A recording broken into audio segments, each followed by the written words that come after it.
Hello everybody. Today I will discuss the radiology of the upper limb. Among the different radiological aspects of the upper limb, I will discuss mainly the three regions. One is the shoulder region, second one the elbow region, and third one is the wrist region including the hand. Let us discuss one by one. First of all, I will discuss the region of the shoulder. This is the plain X-ray of shoulder region. Though besides this shoulder region, some other parts are also visible in this X-ray film, and like the part of the thorax and part of the neck region and the shaft of the humerus, all are visible. But the main region to be discussed is the shoulder region. And in this film, the humerus, it is by the side of the chest wall, and in this film, the humerus, it is abducted, or the shoulder joint, it is abducted. So this is anteroposterior view, plain X-ray. So before discussing the shoulder region, I mean the bones forming the shoulder joint and the surrounding landmarks, let us discuss what are the bones we can see in this X-ray film. Here you can see in the midline there the vertebrae are there. Here is the cervical vertebra and all these are thoracic vertebra, and all these are ribs, rib shadow, and in between the ribs this space is called the intercostal space. There are so many intercostal spaces are visible, and this is the dome of the diaphragm, and this is heart shadow or cardiac shadow. And this black area or radiolucent area, it is due to the lung inside the thoracic cavity, these black areas or radiolucent areas. Other than this, we can see the clavicle here. Here also, this is the clavicle. And this bone is the scapula. This scapula, it is having upper border, this is lateral border, and this is medial border. The junction of medial border and lateral border, this one is called the angle of the scapula. It is at the level of seventh rib.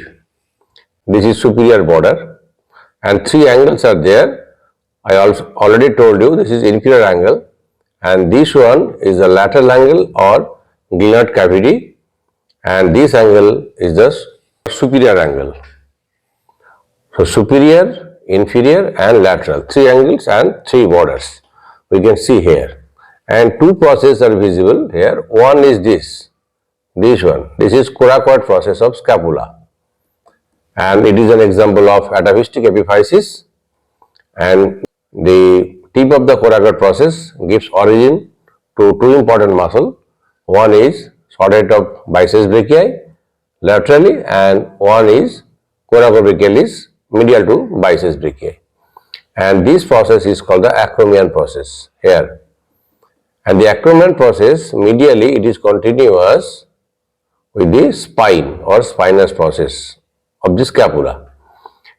And this bone, this is the humerus, this is the upper end, it is expanded, and then it is cylindrical, and in the shaft of the humerus, the central part, it is radiolucent to some extent due to the presence of medullary cavity, and the outer part, it is the white area or radiopaque area, which is called the compact part of the bone or cortex.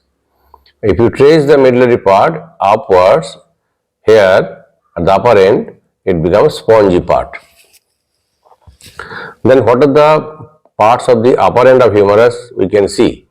We can see this is the globular head of the humerus, and just succeeding the head, the constricted part around the head is the neck. It is called anatomical neck. And this one, this projection, this one, it is called greater tubercle. And the smaller projection, this is called lesser tubercle. So in between the greater tubercle and lesser tubercle, the groove is called intertubercular sulcus or intertubercular groove.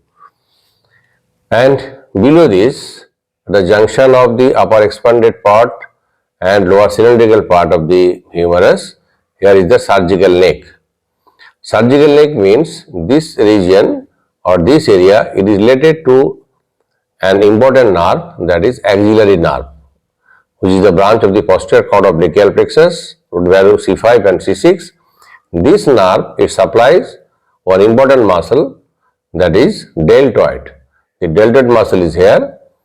Deltoid muscle is responsible for abduction of the shoulder joint. Here the deltoid muscle is acting, so the arm is abducted.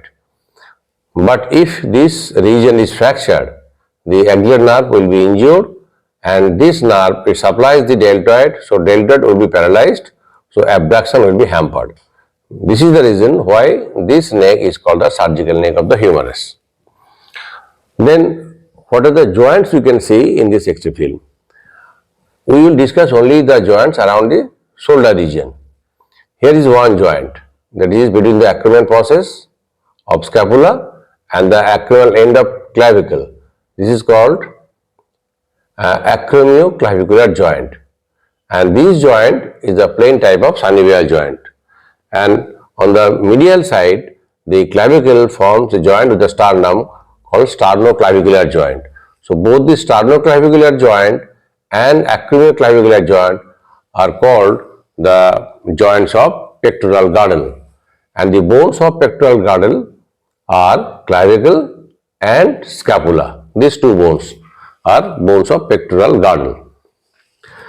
And the acromion process and coracoid process, in between these two processes there is a ligament called coracoacromial ligament.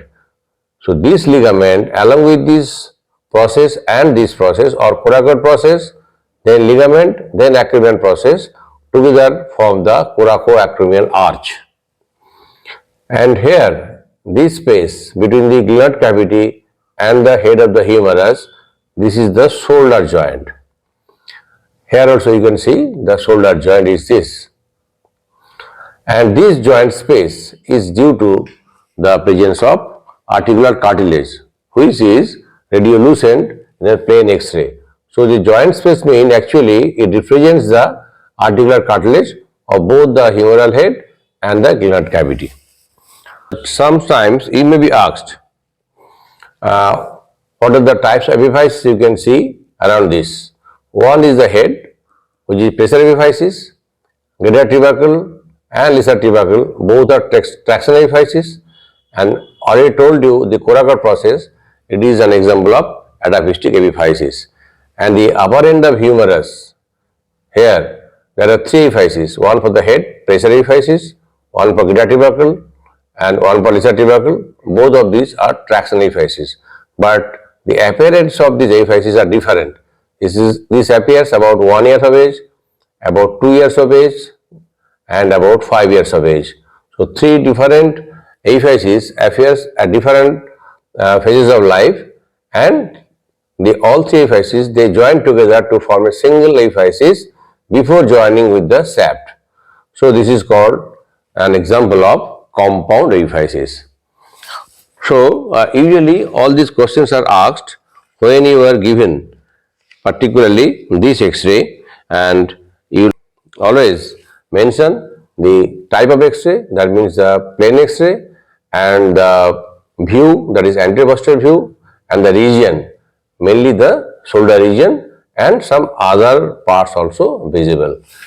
So that's all for this X-ray of the shoulder region.